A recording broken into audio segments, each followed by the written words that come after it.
राम राम जी, जय हिंद साथियों। मैं आपका अपना सुंदर भाटी समाज सेवी। उम्मीद करता हूं आप सभी स्वस्थ होंगे। मेरे आज के एक और व्लॉग में आपका बहुत बहुत स्वागत है। और अभी फ़िलहाल जो है मौजूद हूं मैं ग्रेटर नोएडा के सेक्टर 37 में। पार्क आप देख सकते हो, गोल चक्कर है, सुंदर दृश्य है। इसी बीच में जो यहाँ के RWA के अध्यक्ष हैं देवराज नागर जी, आज उनसे आपकी खास बातचीत कराएंगे।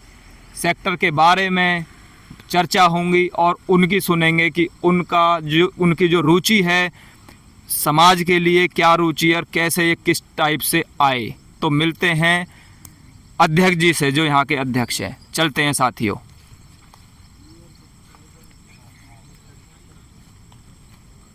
तो साथियों, इसी बीच में यहाँ पर आप सभी का मैं बहुत बहुत स्वागत करता हूं। अध्यक्ष के जो हमारे भाई हैं बुजुर्ग, वो बैठे हुए हैं। और ये नागर जी हैं, देवराज नागर जी, जो RWA के अध्यक्ष हैं। आपका भी बहुत बहुत स्वागत करते हैं जी। धन्यवाद। तो पहले जो भाई हमारे यहाँ पे बैठे हैं इनसे पूछते हैं। हाँ जी बाबू जी, आप अपना नाम बताइए। मेरा नाम वीरेंद्र मावी है जी। कितने सालों से आप यहाँ रह रहे हो? 2.5 साल हो गया करीब। 2.5 साल से जी। तो आप सेक्टर के अंदर रहते हो। सेक्टर की क्या क्या अच्छाई है वो थोड़ा सा हमें बताइए। देखो, सबसे इम्पोर्टेंट इस सेक्टर की अच्छाई ये है कि लोकेशन वाइज इस सेक्टर की जो लोकेशन है वो 130 मीटर पर है। और जो रोड गाजियाबाद से आती है और आगे फर्दर अभी जो प्लानिंग है वो एयरपोर्ट तक, जेवर एयरपोर्ट तक जाने की इसकी है। कुछ बीच में टुकड़ा रुका हुआ है, वो बन जाएगा अथॉरिटी की तरफ से, तो फिर ये डायरेक्ट जेवर एयरपोर्ट तक लीड करेगी रोड। दूसरा ये कि जो इस सेक्टर का लेआउट है, जो रोडें हैं इसकी या जो इसके मकानों का जो वो बेसिकली लेआउट जो है वो इस तरह का है कि शायद पूरे ग्रेटर नोएडा में किसी भी सेक्टर का नहीं है। तीसरा ये है कि इसमें 2 ही साइज़ के प्लॉट्स हैं, 200 मीटर और 120 मीटर, छोटे छोटे और बड़े। मतलब जो इसकी जेंट्री होगी वो 2 ही क्लास की कह लो, या फिर क्लास नहीं भी कह सकते हैं, बट 2 ही साइज़ का है, 200 मीटर और 120 मीटर। और जो उनसे भी जो सबसे ज़्यादा इसकी इम्पोर्टेंस है सेक्टर की, इसके बीच का जो गोल पार्क है वो इसको और भी सुंदर बना देता है इस सेक्टर को। दूसरा, सभी पॉकेट्स में इसमें 6 पार्क हैं, 6 ब्लॉक्स हैं, मतलब 3 ब्लॉक्स हैं, उनको 6 में बांटा गया। उनमें सभी में एक एक पार्क हैं जो बहुत ही सुंदर डेवलप किए हुए हैं अथॉरिटी के द्वारा। और इसमें मैं यहाँ बीच में ये भी कहना चाहूँगा, अथॉरिटी को धन्यवाद देना चाहूँगा कि इस सेक्टर को काटने में अथॉरिटी ने ज़रा भी ज़मीन के बारे में कंजूसी नहीं की है। बहुत ही वेल प्लान सेक्टर है। जो इसका आर्किटेक्ट रहा, जिसने प्लान किया है, वो बहुत ही अच्छे तरह से इसको प्लान किया है। और शायद पूरे ग्रेटर नोएडा में ऐसी प्लानिंग का कोई दूसरा सेक्टर, मैं तो प्लॉट लेने से पहले करीब करीब सभी सेक्टर्स का निरीक्षण किया था, इससे बेहतर सेक्टर मुझे लोकेशन वाइज और इसके लेआउट वाइज नहीं लगा। और यहाँ पे अभी वैसी कोई किसी तरह की और जो ज़्यादा परेशानी हो ऐसी तो नहीं, कुछ ऐसी कोई परेशानी नहीं है। देखो, अथॉरिटी अपने आप में इतना पेन लेती है हर चीज़ के लिए। मैं गाजियाबाद में रह के आया हूँ, वहाँ पे इस तरह की कोई भी सुविधा नहीं देखी। मैं वहाँ 10 साल रहा करीब करीब। जिस तरह का ग्रेटर नोएडा अथॉरिटी पेन लेती है या जो प्लान करती है चीज़ों को, वो उस तरह का दूसरी जगह पे शायद नहीं होगा। पेड़ों के बारे में भी, और सबसे बड़ी सुंदरता मैं ये कहना चाहूँगा कि सबसे बड़ी सुंदरता यहाँ पे जो है, इतनी ग्रीनरी है कि शायद दूसरे एरिया में नहीं है, इवन नोएडा में भी नहीं है जो ग्रीनरी ग्रेटर नोएडा में है, या जो प्लान की गई है और उसको मेंटेन भी किया जा रहा है। जो हॉर्टिकल्चर डिपार्टमेंट को जो कॉन्ट्रैक्ट्स वगैरह होते हैं उसमें उसको प्लान भी किया जा रहा है। ये रहने के लिए मुझे तो लगता है कि बहुत ही अच्छी जगह है, बहुत ही अच्छी जगह है यहाँ पे। मतलब ये लगा लो कि आपकी लाइफ के 5 साल कम से कम क्वालिटेटिव ईयर्स जो हैं वो बढ़ जाएंगे। ऐसे तो लाइफ जी लेता है इंसान, बट जो क्वालिटेटिव लाइफ है उसके 5 से 7 साल यहाँ पे आने की वजह से, ऑक्सीजन के लेवल की वजह से डेफिनेटली बढ़ेंगे आपके जीवन के। चलो जी, आपने अच्छे से जानकारी दी, आपका भी हम बहुत बहुत धन्यवाद करते हैं। Thank you. और अब हम मिलते हैं जो हमारे सेक्टर 37 के जो RWA के अध्यक्ष हैं देवराज नागर जी, उनसे मिलवाते हैं रूबरू आपको। भाई साहब, आपका हमारे चैनल पे बहुत बहुत स्वागत है। बहुत बहुत धन्यवाद सुंदर भाई। और अब आप हमें यहाँ के बारे में बताइए कि आपके अंदर समाज सेवा का, पिछले आप इस योजना में भी रहे हो, इससे पहले योजना में भी रहे हो, मैंने जो सुना है, तो ये समाज सेवा की आपके अंदर कहाँ से प्रेरणा मिली और कैसे आई और क्या आप करना चाहते हो? देखिए सुंदर भाई, समाज सेवा की बात तो भावना तो हर आदमी में है। जो ह्यूमन है, एक आदमी कहलाने के मतलब अगर उसमें वो हैं गुण हैं तो समाज सेवा हर आदमी में है। लेकिन ये कुछ लोगों की परिस्थिति ऐसी होती है वो ज़्यादा नहीं कर पाते हैं। मैं एयरफोर्स में था, एयरफोर्स से रिटायर होकर के फिर मैं कैबिनेट सेक्रेटरीट ज्वाइन की थी। उसके बाद फिर मैं वहाँ से छोड़ करके और वहाँ से छोड़ने के बाद में फिर मैं यहाँ पे देखा था सेक्टर में। उस टाइम में काफ़ी समस्याएं थी जब मैं यहाँ आया था सेक्टर में। सेक्टर का लेआउट बहुत अच्छा है, जैसा अभी हमारे साथी ने बताया, मावी जी ने। सेक्टर का लेआउट बहुत अच्छा है, सेक्टर में फैसिलिटीज़ अच्छी हैं, प्राधिकरण के द्वारा मेंटेन रख रखाव अच्छी तरह से किया जाता है। शिकायत करने से और ज़्यादा जल्दी त्वरित गति से रख रखाव होता है, शिकायतों का निस्तारण होता है। लेकिन उस टाइम पे थोड़ी समस्याएं यहाँ पे ज़्यादा थी, तो हमें लगा कि हमें इसमें योगदान करना चाहिए। तो हमने पहले बिना आरडब्ल्यूए में ज्वाइन किए हुए भी अपने स्तर पे काफ़ी अथॉरिटी में जा कर के समस्याओं का निस्तारण कराया। फिर लोगों ने हमसे कहा, ये 2014-15 की बातें हैं, लोगों ने हमसे कहा जी आप अब आरडब्ल्यूए में शामिल होइए और इसको संभालिए। तो तब हम आरडब्ल्यूए में लोगों ने ऐसे ही हमको सर्वसम्मति से जिम्मेदारी दे दी। और उसके बाद फिर 2019 तक मैं रहा। उस टाइम पे काफ़ी कुछ लोगों को सेक्टर में सुविधाओं का विकास कराया गया। बाउंड्री नहीं थी यहाँ पे, तो बाउंड्री के ऊपर बल्कि और ब्लैंकेट बैन लगाया हुआ था अथॉरिटी ने। तो हमने किसी तरह से लोगों से सिफारिशें भी लगवाईं और अथॉरिटी को बार बार अप्रोच किया। तो बाउंड्री वॉल हमारी बनी, हमारे साथ में और भी 1-2 सेक्टरों की बन गई उसके साथ में।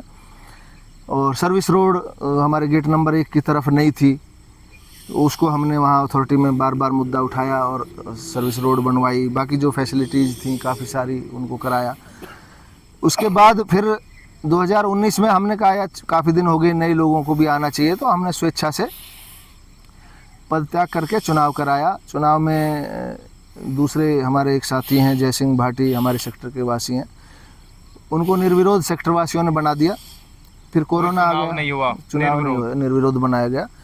फिर कोरोना आ गया तो उसमें सभी सेक्टर वासियों ने काफ़ी योगदान दिया। हम तो खैर उस टाइम में आरडब्ल्यूए में कोई किसी पद पे तो नहीं थे, लेकिन हमने अपनी तरफ से जो भी संभव हो सके, चाहे वो अथॉरिटी के साथ सामंजस्य की बात हो, आरडब्ल्यूए के साथ सामंजस्य की बात हो, जिला प्रशासन के साथ सामंजस्य की बात हो, वो सब हमने अपने स्तर पे भी किया। खाना बंटवाने की बात हो, हमने भी एक रसोई चलवाई थी स्वर्ण नगरी में, उससे कहीं भी कोई खाना नहीं किसी को मिलता था तो पहुंचवाते थे। फिर 2022 में फिर चुनाव के लिए लोगों ने डिमांड की कि भाई चुनाव कराइए। फिर चुनाव हुआ 2022 में, फिर चुनाव हुआ एक्चुअल में। वहाँ उस टाइम पे कोई निर्विरोध या कोई ऐसी बात नहीं हुई। तो उसमें हमें सेक्टर वासियों का आशीर्वाद मिला और जिम्मेदारी मिली काम करने की।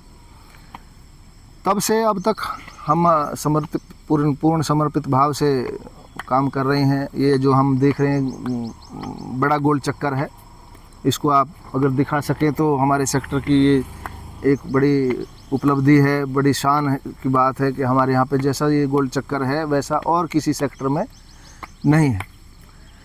इसमें पुरानी घास लगी हुई थी, हमने अथॉरिटी के अधिकारियों से बार बार कह के इसकी घास को बदलवाया है। बेंचेज नहीं थी, हमने अथॉरिटी के अधिकारियों से निवेदन करके बेंचेज लगवाए, ओपन जिम लगवाई, झूले लगवाए। ये सब कार्य फिर हमने अब इस योजना में किए हैं। आगे भी हम अभी अथॉरिटी के साथ में बहुत सारी समस्याओं को उठाते रहते हैं उनके समक्ष कि हमारे यहाँ पे मार्केट नहीं है। मार्केट की थोड़ी सी कमी जो लोगों को खलती है। यहाँ पर कमियां हैं, हाँ। उन जो कमी है उनको अथॉरिटी के बीच में आप जाते हो, कोशिश करते हो हाँ। कि और सुविधा सेक्टर वासियों को मिले। हाँ। अब अथॉरिटी की इसमें एक दिक्कत आ रही है कि उनकी एक पॉलिसी है कि वो बिडिंग से उसको अलॉट करते हैं। हमने मदर डेयरी के कंपनी से भी हमने अप्रोच किया है कि भाई आप मदर डेयरी बूथ यहाँ बनाइए। उन लोगों ने हमारे कहने से उन लोगों ने अथॉरिटी को अप्रोच किया ज़मीन अलॉटमेंट के लिए। उनकी थोड़ी सी दिक्कत आ रही है पॉलिसी मैटर की, कि वो कहते हैं कि हम बिडिंग से नहीं ले सकते, हमारी कंपनी की पॉलिसी नहीं है। अथॉरिटी कहती है हमारी पॉलिसी है कि हम बिडिंग के बिना दे नहीं सकते। तो इसमें हम फिर उन दोनों के बीच में बात जैसे कि कराएंगे। मैं पीछे देख रहा था जब आया था, यहाँ पे सेक्टर के अंदर बारात घर भी बन रहा है, तो उसमें मेरी जो अपनी राय है कि बारात घर के साथ साथ में यहाँ पे जो कुछ लोगों ने बताया है सेक्टर वासियों ने कि एक लाइब्रेरी भी होनी चाहिए, जिसमें कि 10, 20, जी। 50 लोग, बड़े बुजुर्ग, युवा आके बैठ सकें और जी। अपना पढ़ाई कर सकें। जी। तो ऐसी कोई लाइब्रेरी का भी इसमें हो सकता बिल्कुल है? बिल्कुल जी। लाइब्रेरी अभी हमारे यहाँ डेल्टा 2 में बनी है, कम्युनिटी सेंटर के अंदर ही अथॉरिटी ने अप्रूवल दिया है, वो हमारी भी संज्ञान में है। और जैसे ही यहाँ पे ये बनेगा कम्युनिटी सेंटर, इसमें हम लोग उसको प्रोसेस कर देंगे और हम इसमें एक लाइब्रेरी का प्रावधान उनसे बनवाएंगे। ऑलरेडी वैसे हमने लिख के दे दिया है अथॉरिटी को, उनके अधिकारियों के संज्ञान में है। और हमारे पर्सनल जो व्यक्तिगत भी कभी हम मीटिंग करते हैं अधिकारियों के साथ में, कभी जाते हैं मिलते हैं, उनके सामने हम हमेशा इस बात को रखते हैं कि कम्युनिटी सेंटर में एक RWA का ऑफिस और एक लाइब्रेरी, ये 2 चीज़ें आपको ईयरमार्क करनी पड़ेंगी। और बाकी जो चीज़ें हैं वो तो खैर किसी भी अपने समारोह के लिए लोग इस्तेमाल करेंगे। तो ये चीज़ें हैं हमारे भी संज्ञान में हैं और हमने अथॉरिटी के अधिकारियों के संज्ञान में भी डाल रखी लिखित हैं। में दिए आपने? जी जी। तो आप लिखित में जो यहाँ की चीजें हैं जो काफी आपने बताया है, उसको लिखित रूप में दिया है अथॉरिटी में, या जी। ऐसे ही जा जी, हमने लिखित रूप में भी दिया है और हम बार बार उनको मौखिक रूप से भी उनको रिमाइंड कराते रहते हैं। और दूसरी बात यह है कि आज भी हमारी मीटिंग थी हमारी अथॉरिटी के साथ में, 3-4 महीने में एक बार अथॉरिटी के अधिकारियों के साथ में, सभी RWAs की, गोल्डन फेडरेशन ऑफ RWAs जो है यहाँ पे एक अम्ब्रेला ऑर्गेनाइजेशन है, सभी RWAs के साथ में मिलकर बनी हुई है। तो उनके तत्वाधान में कई बार मीटिंग होती है अधिकारियों के साथ में। आज भी मीटिंग है। अब हालांकि आज तो जो हमारी CEO महोदया थी वो यहाँ से हट गई हैं, दूसरे CEO साहब का यहाँ पे विस्तार हुआ है, ट्रांसफ़र हुआ है। तो आज की मीटिंग पता नहीं हो पाएगी या नहीं, लेकिन हमने उसमें भी लिखा हुआ है, लिख के दिया हुआ और है। देंगे। आप अच्छा काम कर रहे हो, बढ़िया है। ज़्यादातर आपको कोशिश करनी है अपने जो है RWA के साथ सदस्य साथियों को लेके, या यहाँ के स्थानीय लोगों के अगर हस्ताक्षर हो सकते हैं तो वो भी आप करा सकते हो। ज़्यादातर आपको लिखित में और एक मैसेज के माध्यम से अथॉरिटी तक बात पहुँचानी है, ताकि एक रिकॉर्ड बन जाता है कि हमने ये चीज़ लिखित में दी थी या मैसेज के माध्यम से या मेल के माध्यम से आपको सूचना करी थी, ये काम इतने दिन में क्यों नहीं हो पाया है। उससे और जल्दी होगा और शासन प्रशासन की नॉलेज में होगा। तो ये हमारा एक सुझाव है आप। जी जी, मैं लिखित में ही देता हूँ अक्सर, लेकिन कभी मिल जाते हैं तो मौखिक रूप से भी बोल देता हूँ। और उसका ही एक रिजल्ट भी आता है कि जो हमारी कम्युनिटी शॉपिंग के यहाँ पे स्कीम है, जो गोल चक्कर है ना, इसके 3 कोनों पे, एक कोने पे तो कम्युनिटी सेंटर बन रहा है, 3 कोने पे कम्युनिटी शॉपिंग का प्लान है अथॉरिटी का। इधर की हो गई जैसे ये, हाँ, ये कॉर्नर हो गया, ये कॉर्नर हो गया, वो कॉर्नर हो गया। और इधर जो पीछे है, इधर C2 पॉकेट के पीछे स्कूल के मंदिर, बौद्ध मंदिर के साइड में, वहाँ पे भी फैसिलिटीज़ हैं कम्युनिटी शॉपिंग की। तो इनमें सब मार्केट बनेंगी। तो हमारे बार बार उनको कहने के बाद फिर ये 3 बार बिडिंग में आ चूके प्रोसेस में। जैसे एक कॉम्प्लेक्स होता है या मार्केट टाइप की होती है, वो सारी मार्केट बनेंगी आने वाले समय में। जी जी, लेकिन अभी चूंकि उन्होंने 3 बार बिडिंग प्रोसेस में वो लाए हैं, अभी कोई बिडर सामने नहीं आया। और पॉलिसी है अथॉरिटी की कि वो बिडिंग के माध्यम से ही दे सकते हैं। पहले अथॉरिटी खुद भी बना करके दुकानें मार्केट बेचती थी, लेकिन अब उन्होंने वो स्कीम जो छोड़ दी है, अब बिडिंग के माध्यम से प्राइवेट लोगों को देते हैं। यहाँ पे हमारी बहनों और माताओं का भी एक वो रहा है, मैं मिला हूँ सेक्टर में काफ़ी लोगों से, तो उनकी एक मांग रही है कि अध्यक्ष जी से भी ये हमारी ये बात पहुँचाई जाए, क्योंकि काफ़ी बहनें माताएँ आ नहीं सकती या टाइम की कमी है, जो भी है। यहाँ पे पीछे मंदिर है, तो बोल रहे कि इस मंदिर का जो निर्माण है और अच्छे से मंदिर कब बन पाएगा, कितना और इसमें समय लगेगा, ताकि हम हमारा हिंदू धर्म का जो है आस्था है, और मंदिर में पूजा करने भी जाते हैं। वहाँ पे मैंने भी देखा है बजरंगबली और शिव जी का जो मंदिर है, वो जगह उसी के लिए अलॉट है जी, पूरी जगह जो। तो ये और भव्य मंदिर कब तक बन पाएगा, क्या इसके बारे में आपकी अथॉरिटी से आगे कोई बातचीत हुई है?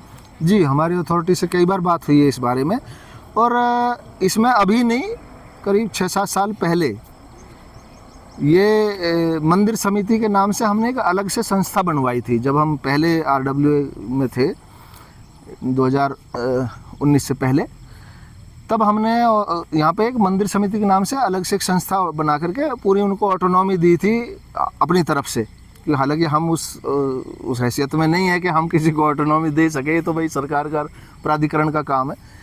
लेकिन हमने अपनी तरफ से उनको पूरी छूट दी थी कि भैया आप जो है मंदिर समिति का निर्माण हो गया है, उसमें अध्यक्ष भी हैं, सचिव भी हैं, उपाध्यक्ष भी हैं, कोषाध्यक्ष भी हैं, तो आप लोग मिल करके इसको करिए, और RWA से जो भी सहायता चाहिए, जो भी सहयोग चाहिए, हम लोग देंगे। बल्कि हमारा ये था कि RWA के लोग उस मंदिर समिति में ना रहें, नए लोग, इंडिपेंडेंट लोग रहें, और जो भी हमारा सहयोग हो हमें उनको मिलता रहे। तो उसने काफ़ी काम करने की शुरुआत भी करी थी। लेकिन यहाँ अथॉरिटी का थोड़ा सा एक मामला ऐसा आ रहा है कि अथॉरिटी बोलती है कि इसको आपको अलॉट करा करके और पैसे दे करके ख़रीदना है इस ज़मीन को। ये चिन्हित है, मंदिर के चबूतरा भी बना हुआ है, मूर्तियाँ भी हैं बहुत दिन से, और मैंने तो सुना है कि वो बहुत पहले से, जब ये ज़मीन किसानों की थी, सेक्टर नहीं बना था, तब भी यहाँ पे कुछ गांव वालों का कुछ धार्मिक स्थल छोटा मोटा था, भूमियाँ वगैरह जैसे बना देते हैं, या कोई देवी देवता का स्थल बना देते हैं, ऐसा कुछ यहाँ पे पहले से भी था। तो शायद इसी वजह से अथॉरिटी ने इसको चिन्हित किया होगा कि ये मंदिर स्थल धार्मिक स्थल के लिए है। तो उसमें कई बार, एक बार कोशिश की थी तो अथॉरिटी वाले आगे थे, इसको अतिक्रमण बोलते हैं वो, इसको हटा दीजिए, इसको हटाने के लिए, बल्कि तोड़ने के लिए आगे थे। तो हमने फिर उनको समझा बुझा करके वापस भेजा था। अभी भी मंदिर समिति अपने इन प्लेस है, हम उनसे बार बार बोल रहे हैं कि भाई आप भी कीजिए, तो उनके साथ में हम और इसमें सहयोग करेंगे, और इसको हम कोशिश करेंगे कि जल्द से जल्द बन जाए। हालांकि अब रेट बहुत ज़्यादा हो गए हैं, अथॉरिटी की तरफ से उतना पैसा सेक्टर वासियों से इकट्ठा करना लगभग कितना पैसा होगा फिर भी दोबारा इसको पहले? देखिए, अब तो रेट इसके मेरे ख्याल से 15,500 रुपया मीटर के हिसाब से हो गए हैं। शायद अभी कुछ पीछे बढ़ाए होंगे इन्होंने, आई एम नॉट श्योर कि बढ़ाए होंगे, तो शायद 15,000 से ज़्यादा भी हो सकते हैं, लेकिन 15,000 तो थे ही पीछे इस रिवीजन से पहले। तो 1040 मीटर का प्लॉट है, तो काफ़ी सारे पैसे 1.25-2 करोड़ रुपए के करीब बैठते हैं।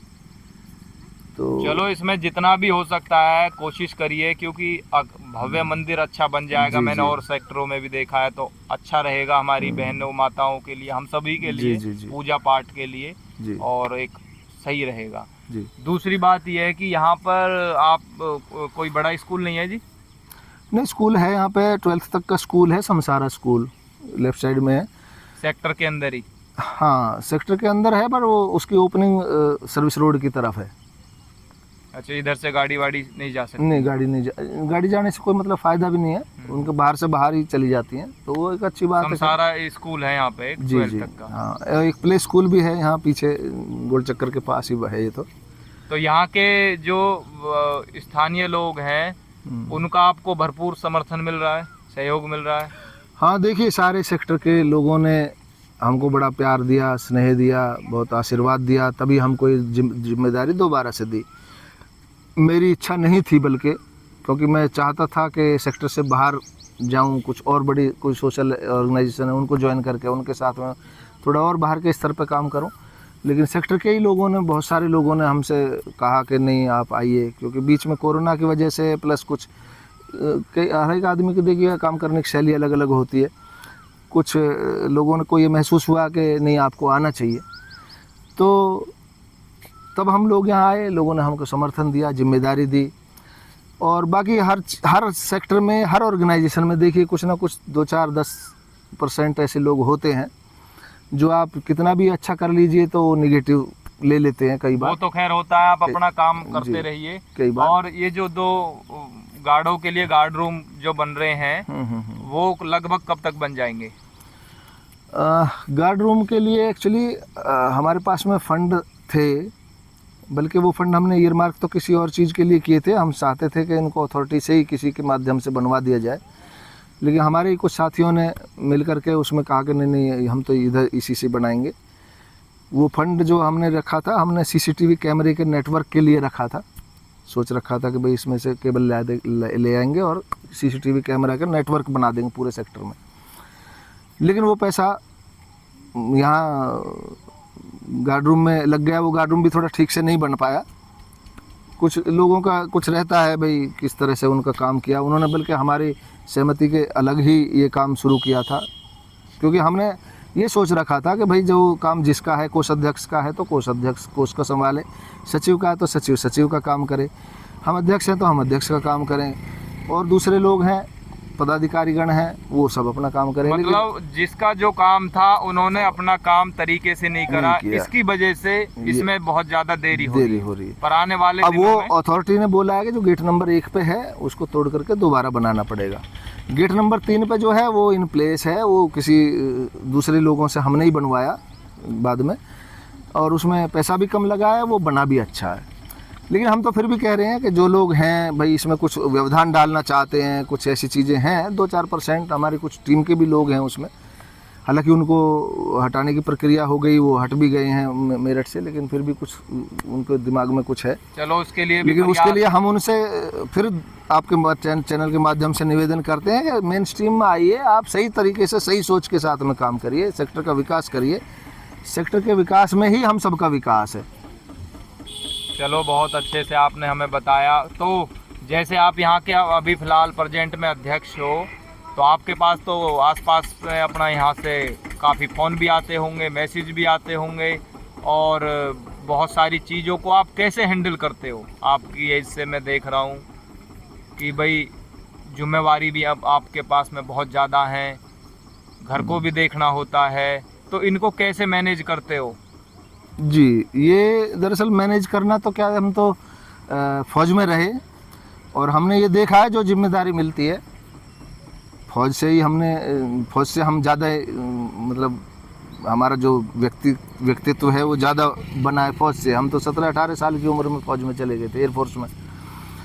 जो जिम्मेदारी हमें वहाँ पे मिलती थी और सभी लोग वहाँ पे इसी तरह से काम करते थे कि जिम्मेदारी को पूर्ण समर्पण के साथ, लगन के साथ करते थे, वही चीज़ हम यहाँ भी करते हैं। इसमें हमारे परिवार का भी सहयोग रहता है। कई बार हमें सेक्टर के काम से, हमें कोई और काम होता है पारिवारिक, लेकिन हमें सेक्टर काम से कहीं जाना होता है तो हमें वो सहयोग करते हैं परिवार के लोग भी। और जहाँ तक बात है हमारे कार्य करने की, समस्याओं के निस्तारण की, तो हम सेक्टर के लोगों के साथ में भी हमारा मिलना जुलना रहता है। हम घूमते हैं सेक्टर में, जैसे आप बता रहे हैं कि कुछ हमारी जो माताएं बहनें हैं उन्होंने कहा कि आपसे कि भाई अध्यक्ष तक ये बात पहुँचे, तो हालांकि मैं इस बात को कहता हूँ कि मैं खुद घर घर जाता हूँ, उनको पहुँचाने की बात होती है, मैं खुद जा कर के उनसे पूछता हूँ, फीडबैक लेता हूँ बीच बीच में, महीने में 15 दिन में जाता हूँ, मैं लोगों से मिलता हूँ। और उसी तरह से मैं अथॉरिटी में भी जाता हूँ। मैं किसी अथॉरिटी में किसी अपने पर्सनल काम से वही 1-2 बार गया हूँ तो हूँ, नहीं तो मैं सेक्टर के ही काम से जाता हूँ ज़्यादातर। और अधिकारियों से भी हम जो अच्छी तरह से बात करते हैं तो वो भी हमारा सम्मान करते हैं।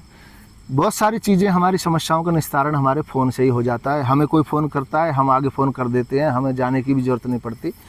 तो फौज से आप रिटायर हो, उसका एक प्रभाव पड़ता है अधिकारियों पे पड़ता है, हमारे व्यवहार का भी पड़ता है। अब कई लोग हैं, कई हमारे RWA के लोग हैं, दूसरे सेक्टरों के भी हैं। मान लीजिए आप अधिकारियों से अगर उस तरह से बात करेंगे, उनकी बात को ना समझेंगे, भाई आखिर अधिकारी भी एक संस्था में काम कर रहे हैं, उनके भी बहुत सारे सीमाएं हैं, कुछ दिक्कतें उनके साथ भी हैं। जब हम एक्सपेक्ट करते हैं कि वो हमारी समस्याओं को समझें तो हमें भी उनकी समस्याएं समझनी चाहिए। वो हमें बताते हैं कभी कि आज इसमें ये दिक्कत आ रही है, ये इसमें इतना टाइम लगेगा, ये समस्या आ रही है, इसको हल होने के बाद में ये हो जाएगी, तो हम उसको समझते हैं।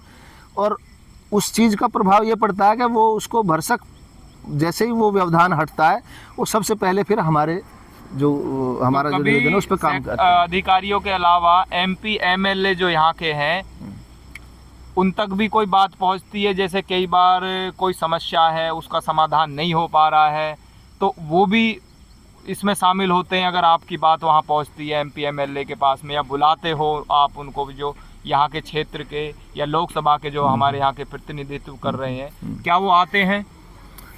जी, हमारे यहाँ पे हमने 2 बार, हमारे माननीय सांसद जी हैं डॉक्टर महेश शर्मा जी, उनको 2 बार सेक्टर में बुलाया था।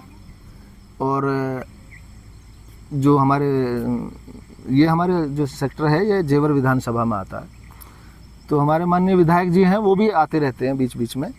उन्होंने कई कार्य भी कराए हैं यहाँ पे, जैसे मास्टर ग्रीन बेल्ट पार्क है। वो जो मास्टर ग्रीन बेल्ट पार्क है, मैं उसकी पृष्ठभूमि आपको बताऊं कि जब हम यहाँ 2012-13 में आए थे तो वहाँ पे बहुत बड़े बड़े 8-8 फुट के बथुआ, जो जंगली बथुआ होता है, और भांग होती है, सरकंडे होते जो झुंड, वो खड़े हुए थे। और अथॉरिटी में एक सीनियर मैनेजर थे उद्यान के, आनंद मोहन सिंह जी।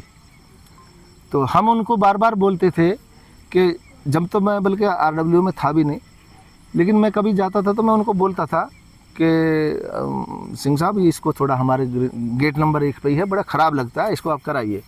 उसमें कुछ उनकी टेक्निकल इश्यूज आ रहे थे, हमने उनके साथ डिस्कस किया, हमने भी उनको कुछ सुझाव दिया, उन्होंने सुझाव मान करके उस सुझाव के आधार पे वो काम हो गया। और मास्टर ग्रीन बेल्ट पार्क दोनों बहुत बड़े बड़े गेट नंबर 1 के दोनों तरफ आप देखेंगे तो बहुत अच्छी स्थिति में वो बन गए। अभी वहाँ पे बेंचेज लगाने के लिए हमने अथॉरिटी को बोला है कि आप हमें बेंचेज दे दीजिए, शेल्टर बना दीजिए। चारों तरफ से आपको समर्थन मिला है, साथ मिला है, जी जी, प्रतिनिधित्व हो, सेक्टर की बात हो, अधिकारी हो। जी जी जी। तो आपके उससे मुझे लगता है, मैंने सुना भी है कि आप शांत स्वभाव के हो, और फौज के अंदर तो थोड़ा सा कई बार स्टिक भी रहते हैं, गुस्सा भी आता है जब काम तरीके से नहीं होता। तो आपको भी गुस्सा आता है? कभी कभी आ जाता है, लेकिन आमतौर पे कुछ एज फैक्टर का भी होता है। अभी हम भैया 60 साल से ऊपर हो गए, तो आदमी मैच्योरिटी का लेवल बढ़ता है उम्र के साथ। हमें भी अब ये समझने की, हाँ, जब आप कह रहे हो, जब हम फौज में गए थे शुरू में तो हमको लगता था, हमने ये काम बताया किसी को, किसी ने नहीं किया तो हमको लगता था, गुस्सा आता था। लेकिन अब रिटायर हुए हम एयरफोर्स से 40-45 साल की उम्र में, फिर हम कैबिनेट सेक्रेटरीट ज्वाइन कर लिया। बहुत सारी चीज़ें फिर हम सीखे हैं, मैच्योरिटी भी आती है, एज की बात होती है, आपका लोगों के साथ क्या इंटरेक्शन रहा है, कैसे लोगों के साथ इंटरेक्शन रहा है, उन सब चीज़ों का प्रभाव पड़ता है। और अब हमें गुस्सा बहुत कम आता है। तो हमारे साथ आज खास बातचीत में जो यहाँ के अध्यक्ष जी हैं, उनसे रूबरू करवाया। बहुत अच्छे से उन्होंने विस्तार से बताया, फौज के बारे में बताया कि फौज में भी उन्होंने जो है अपनी ड्यूटी दी और अच्छे से जो है काम किया, जो रूल फॉलो होते हैं वो फॉलो किए। और मैं तो आपको जी बहुत बहुत बधाई और शुभकामनाएं देता हूं कि आप ऐसे ही सेक्टर के कामों में लगे रहिए, और आपको जनता का बहुत ज़्यादा साथ समर्थन खूब मिलेगा, और आगे आपको और बड़ी जिम्मेवारी मिलेगी, क्योंकि आपकी वजह से, आप जैसे लोगों की वजह से काम होता है समाज के अंदर, ऐसा होना भी चाहिए। तो शुभकामनाएं और बधाई। हमारे लिए क्या कहना चाहते हो, हमारे चैनल के लिए? मैं ये कहूँगा कि हमारी जो भी बात, आप हमारे घर के परिवार के सदस्य हैं, जब आप सेक्टर में रहते हैं और सेक्टर के निवासी हैं, तो आप हमारी समस्याओं को उठा रहे हैं, इतनी मुस्तैदी से उठा रहे हैं, आप और भी लोगों से मिल रहे हैं।